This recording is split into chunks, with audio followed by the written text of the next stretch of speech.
ഏറ്റവും കുറഞ്ഞ നിരക്കിൽ ഫ്ലൈറ്റ് ടിക്കറ്റുകൾ എങ്ങനെ ബുക്ക് ചെയ്യാം? ഒരു വിമാനത്തിൽ നിങ്ങളുടെ അടുത്തിരിക്കുന്ന വ്യക്തി അതേ ടിക്കറ്റിന് പകുതി വില നൽകിയത് എന്തുകൊണ്ടാണെന്ന് നിങ്ങൾ എപ്പോഴെങ്കിലും ചിന്തിച്ചിട്ടുണ്ടോ? അത് ഭാഗ്യമല്ല, അത് തന്ത്രമാണ്. ഇന്ന് ഏറ്റവും കുറഞ്ഞ നിരക്കിൽ അന്താരാഷ്ട്ര വിമാന ടിക്കറ്റുകൾ എങ്ങനെ ബുക്ക് ചെയ്യാമെന്ന് കൃത്യമായി വിശദീകരിക്കാം. പ്രത്യേകിച്ചും നിങ്ങൾ കേരളത്തിൽ നിന്ന് യാത്ര ചെയ്യുകയാണെങ്കിലോ വിദേശത്തേക്ക് ഒരു ടൂർ പ്ലാൻ ചെയ്യുകയാണെങ്കിലോ. ആദ്യം നിങ്ങളൊരു പ്രധാന കാര്യം മനസ്സിലാക്കേണ്ടതുണ്ട്. ഫ്ലൈറ്റ് ടിക്കറ്റ് നിരക്കുകൾ സ്ഥിരമല്ല. എയർലൈനുകൾ ഡൈനാമിക് പ്രൈസിംഗ് എന്ന് വിളിക്കുന്ന ഒന്നുപയോഗിക്കുന്നു. അതായത് ഡിമാൻഡ്, സമയം, നിങ്ങളുടെ തിരയൽ സ്വഭാവം എന്നിവയെ അടിസ്ഥാനമാക്കി വിലകൾ നിരന്തരം മാറുന്നു. കൂടുതൽ ആളുകൾ ഒരു റൂട്ട് തിരയുകയാണെങ്കിൽ വിലകൾ വർദ്ധിക്കും. സീറ്റുകൾ ഒഴിഞ്ഞുകിടക്കുകയാണെങ്കിൽ വിലകൾ കുറയും. അതുകൊണ്ടാണ് സമയമാണ് എല്ലാം എന്ന് പറയുന്നത്. അന്താരാഷ്ട്ര യാത്രയ്ക്ക് നിങ്ങളുടെ ടിക്കറ്റ് ബുക്ക് ചെയ്യാനുള്ള ഏറ്റവും നല്ല സമയം സാധാരണയായി നിങ്ങളുടെ യാത്രയ്ക്ക് 2 മുതൽ 5 മാസം വരെ സമയമാണ്. വളരെ നേരത്തെ ബുക്ക് ചെയ്യുന്നത് ചിലപ്പോൾ ചെലവേറിയതായിരിക്കും. അവസാന നിമിഷം ബുക്ക് ചെയ്യുന്നത് എല്ലായ്പ്പോഴും ചെലവേറിയതുമാണ്. കൂടാതെ നിങ്ങൾ ബുക്ക് ചെയ്യുന്ന ദിവസവും പ്രധാനമാണ്. ചൊവ്വാഴ്ചകളിലോ ബുധനാഴ്ചകളിലോ ബുക്ക് ചെയ്യുന്നത് പലപ്പോഴും നിങ്ങൾക്ക് മികച്ച ഡീലുകൾ നൽകുമെന്ന് പഠനങ്ങളും ട്രെൻഡുകളും കാണിക്കുന്നു. യാത്രയുടെ കാര്യത്തിൽ ചൊവ്വാഴ്ച, ബുധൻ പോലുള്ള ആഴ്ചയുടെ മധ്യത്തിലെ വിമാനങ്ങൾ സാധാരണയായി വാരാന്ത്യ പുറപ്പെടലുകളേക്കാൾ വില കുറഞ്ഞതാണ്. ഇനി നിങ്ങൾക്ക് ധാരാളം പണം ലാഭിക്കാൻ കഴിയുന്ന ടൂളുകളെപ്പറ്റി സംസാരിക്കാം. ഒരിക്കലും ഒരാപ്പിനെയോ വെബ്സൈറ്റിനെയോ മാത്രം ആശ്രയിക്കരുത്. സ്മാർട്ട് യാത്രക്കാർ എല്ലായ്പ്പോഴും ഒന്നിലധികം പ്ലാറ്റ്ഫോമുകൾക്കിടയിലൂടെ വിലകൾ താരതമ്യം ചെയ്യുന്നു. നിങ്ങൾക്ക് ഉപയോഗിക്കാൻ കഴിയുന്ന മികച്ച ടൂളുകളാണ് Google flights, Skyscanner, Momondo. ഈ പ്ലാറ്റ്ഫോമുകൾ നൂറുകണക്കിന് എയർലൈനുകളെ സ്കാൻ ചെയ്യുകയും ലഭ്യമായ ഏറ്റവും വിലക്കുറഞ്ഞ ഓപ്ഷനുകൾ തൽക്ഷണം കാണിക്കുകയും ചെയ്യുന്നു. അതിനു പുറമെ make my trip, clear trip, is my trip, hopper പോലുള്ള ബുക്കിംഗ് ആപ്പുകളുണ്ട്. പ്രത്യേകിച്ചും ഹോപ്പർ വിലകൾ കൂടുമോ കുറയുമോ എന്ന് പ്രവചിക്കാനും ബുക്ക് ചെയ്യാൻ ഏറ്റവും നല്ല സമയം നിങ്ങളോട് പറയാനും കഴിയും. ഒരു പ്രൊഫഷണൽ ടിപ്പ് നോക്കാം. എല്ലായ്പ്പോഴും താരതമ്യ വെബ്സൈറ്റുകളിൽ ആദ്യം തിരയുക. പിന്നീട് എയർലൈനിന്റെ ഔദ്യോഗിക വെബ്സൈറ്റ് പരിശോധിക്കുക. ചിലപ്പോൾ എയർലൈനുകൾ സ്വന്തം പ്ലാറ്റ്ഫോമുകളിൽ അല്പം കുറഞ്ഞ വിലകളോ മികച്ച ക്യാൻസലേഷൻ പോളിസികളോ വാഗ്ദാനം ചെയ്യുന്നു. പണം ലാഭിക്കുന്നതിനുള്ള ഏറ്റവും വലിയ രഹസ്യങ്ങളിലൊന്ന് ഫ്ലെക്സിബിലിറ്റിയാണ്. നിങ്ങളുടെ യാത്രാ തീയതികളിൽ നിങ്ങൾ വഴക്കമുള്ളവരാണെങ്കിൽ നിങ്ങൾക്ക് വലിയൊരു തുക ലാഭിക്കാം. 1-2 ദിവസത്തേക്ക് നിങ്ങളുടെ യാത്ര മാറ്റുന്നത് വലിയ മാറ്റമുണ്ടാക്കും. കൂടാതെ അടുത്തുള്ള വിമാനത്താവളങ്ങൾ പരിശോധിക്കാൻ ശ്രമിക്കുക.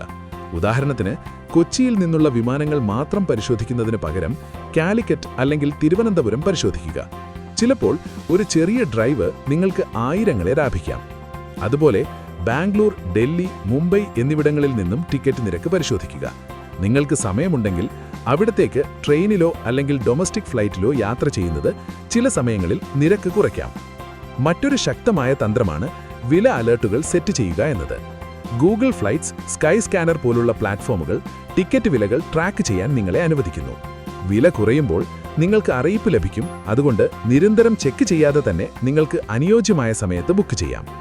ഇനി പലർക്കും അറിയാത്ത ഒരു കാര്യത്തെക്കുറിച്ച് സംസാരിക്കാം: നിങ്ങളുടെ തിരയൽ സ്വഭാവം.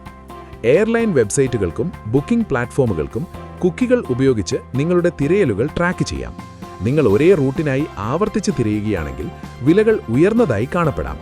അതുകൊണ്ട് ഫ്ലൈറ്റുകൾക്കായി തിരയുമ്പോൾ എല്ലായ്പ്പോഴും ഇൻകോഗ്നിറ്റോ മോഡ് അല്ലെങ്കിൽ പ്രൈവറ്റ് ബ്രൗസിംഗ് ഉപയോഗിക്കുക. വില നശിപ്പിക്കൽ ഒഴിവാക്കാൻ ഈ ലളിതമായ തന്ത്രം നിങ്ങളെ സഹായിക്കും. അടുത്തതായി ചെലവ് ചുരുക്കുന്ന ഓപ്ഷനുകൾ നോക്കാം. അനാവശ്യ ആഡ് ഓണുകൾ ഒഴിവാക്കുക. സീറ്റ് സെലക്ഷൻ, അധിക ലഗേജ്, വിമാനത്തിനുള്ളിലെ മദ്യം എന്നിവ നിങ്ങളുടെ മൊത്തം ചെലവ് വർദ്ധിപ്പിക്കും. നിങ്ങൾ ചെലവ് ചുരുക്കി യാത്ര ചെയ്യുന്ന ആളാണെങ്കിൽ ബേസിക് ഇക്കോണമി ടിക്കറ്റുകൾ തിരഞ്ഞെടുക്കുക. ഇത് എല്ലാ ചെറിയ ലാഭവും കൂട്ടിച്ചേർക്കുന്നു. പതിവായി യാത്ര ചെയ്യുന്നവർ ഉപയോഗിക്കുന്ന ഒരു നൂതന തന്ത്രം നോക്കാം. ഒരു ടിക്കറ്റ് ബുക്ക് ചെയ്യുന്നതിന് പകരം വെവ്വേറെ എയർപോർട്ടുകൾ ബുക്ക് ചെയ്യാൻ ശ്രമിക്കുക. ഉദാഹരണത്തിന്, കൊച്ചിയിൽ നിന്ന് യൂറോപ്പിലേക്ക് ധേരെ ബുക്ക് ചെയ്യുന്നതിന് പകരം നിങ്ങൾക്ക് കൊച്ചിയിൽ നിന്ന് ദുബായിലേക്കും പിന്നീട് ദുബായിൽ നിന്ന് യൂറോപ്പിലേക്കും വെവ്വേറെ ബുക്ക് ചെയ്യാം. ചിലപ്പോൾ ഈ മെത്തേഡ് വളരെ വില കുറഞ്ഞതാണ്. നിങ്ങൾ ഒരു ടൂർ അല്ലെങ്കിൽ അവധിയാണ് ആസൂത്രണം ചെയ്യുന്നതെങ്കിൽ നിങ്ങൾ ചെയ്യേണ്ടതെന്താണെന്ന് നോക്കാം. എല്ലായ്പ്പോഴും വ്യക്തിഗത ബുക്കിംഗുകളുമായി പാക്കേജ് ഡീലുകൾ താരതമ്യം ചെയ്യുക. ചിലപ്പോൾ പാക്കേജ് ഡീലുകൾ വില കുറഞ്ഞതായിരിക്കും, പക്ഷേ എല്ലായ്പ്പോഴുമല്ല. തീരുമാനിക്കുന്നതിന് മുൻപ് 2 ഓപ്ഷനുകളും പരിശോധിക്കുക. കൂടാതെ ഓഫ് സീസൺ അല്ലെങ്കിൽ ഷോൾഡർ സീസണിൽ യാത്ര ചെയ്യാൻ ശ്രമിക്കുക. ഡിസംബർ അവധിക്കാലം അല്ലെങ്കിൽ വേനൽ അവധിക്കാലം പോലുള്ള തിരക്കേറിയ യാത്രാ സമയങ്ങൾ ഒഴിവാക്കുക. ഫെബ്രുവരി മുതൽ ഏപ്രിൽ വരെ അല്ലെങ്കിൽ സെപ്റ്റംബർ മുതൽ നവംബർ വരെ യാത്ര ചെയ്യുന്നത് നിങ്ങൾക്ക് വളരെ വിലകുറഞ്ഞ ഫ്ലൈറ്റുകളും ഹോട്ടൽ നിരക്കുകളും നൽകും. വിലക്കുറഞ്ഞ ഫ്ലൈറ്റ് ടിക്കറ്റുകൾ ബുക്ക് ചെയ്യുന്നത് വെറും ഭാഗ്യം മാത്രമല്ല, അത് ബുദ്ധിയും ക്ഷമയും തന്ത്രപരമാണ്. നിങ്ങൾ ഈ മെത്തേഡുകൾ പിന്തുടരുകയാണെങ്കിൽ നിങ്ങളുടെ അന്താരാഷ്ട്ര യാത്രാ ചെലവുകളിൽ 30 മുതൽ 60% വരെ എളുപ്പത്തിൽ ലാഭിക്കാം. അപ്പോൾ അടുത്ത തവണ നിങ്ങളൊരു യാത്ര ആസൂത്രണം ചെയ്യുമ്പോൾ തിടുക്കം കാണിക്കരുത്. നിങ്ങളുടെ സമയമെടുക്കുക, ശരിയായ ടൂളുകൾ ഉപയോഗിക്കുക, മികച്ച രീതിയിൽ യാത്ര ചെയ്യുക. കാരണം നിങ്ങൾ വിമാനങ്ങളിൽ ലാഭിക്കുന്ന പണം നിങ്ങളുടെ ലക്ഷ്യസ്ഥാനം ആസ്വദിക്കാൻ ചെലവഴിക്കാൻ കഴിയുന്ന പണമാണ്. അപ്പോൾ ഹാപ്പി ട്രാവൽസ്.